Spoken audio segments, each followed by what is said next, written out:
Tonight's true spooky story is kind of fitting for a Sunday night, and this was also submitted by my author friend Lydia Ortiz Avant, author of the Malevolent Nephilim trilogy. Now, this is one of her uncle's stories that happened in the early 80s. Her uncle had a good friend named George, and George did all of his shopping at this particular thrift store. And one day, George's eye was caught by these particular T-shirts. And these T-shirts all read Indochina War statistics and went on to list the details of a very particular skirmish. Now, for those of you that don't know, one of the names for the Vietnam conflict was also the Indochina War, particularly the Second Indochina War, but that's exactly what these T-shirts were about. Well, George didn't know exactly why, what compelled him to buy them. He just felt like some good would come of it. So he bought seven of them, seven of these white T-shirts that all had the same label, same title, same statistics, and he started wearing a different one each day. You know, same shirt, but he had one for each day of the week. You see, George had a brother who had survived the Vietnam conflict, but he didn't come away clean. He actually came home with a lot of shrapnel. So he lived with a lot of pain. And as a matter of fact, he was kind of crippled with pain. No matter the medication that they tried him on, nothing seemed to be very effective. And George's brother lived with a great deal of pain. And on one of these occasions that George had been visiting his brother, and his brother was overwrought with pain on this occasion, and it was just a lot for George to take in.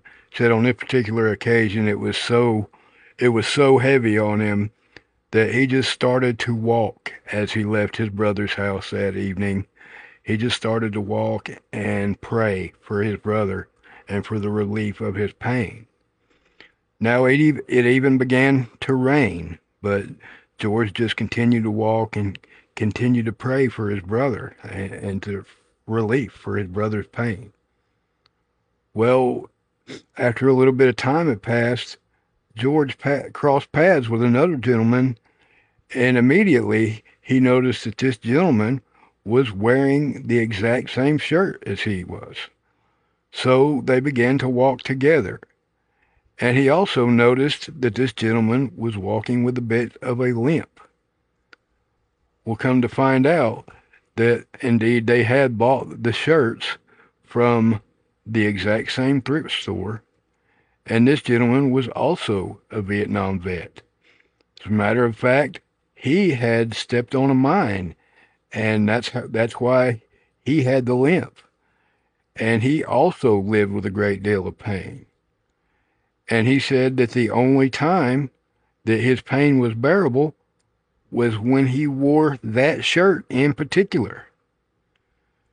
And George, of course, took this as a sign. He says, "Sir, I believe that you are an earth angel. I believe it is meant for our paths to cross, for you to tell me that you got pain relief when you wore that particular shirt, so I can go home and try this with my own brother."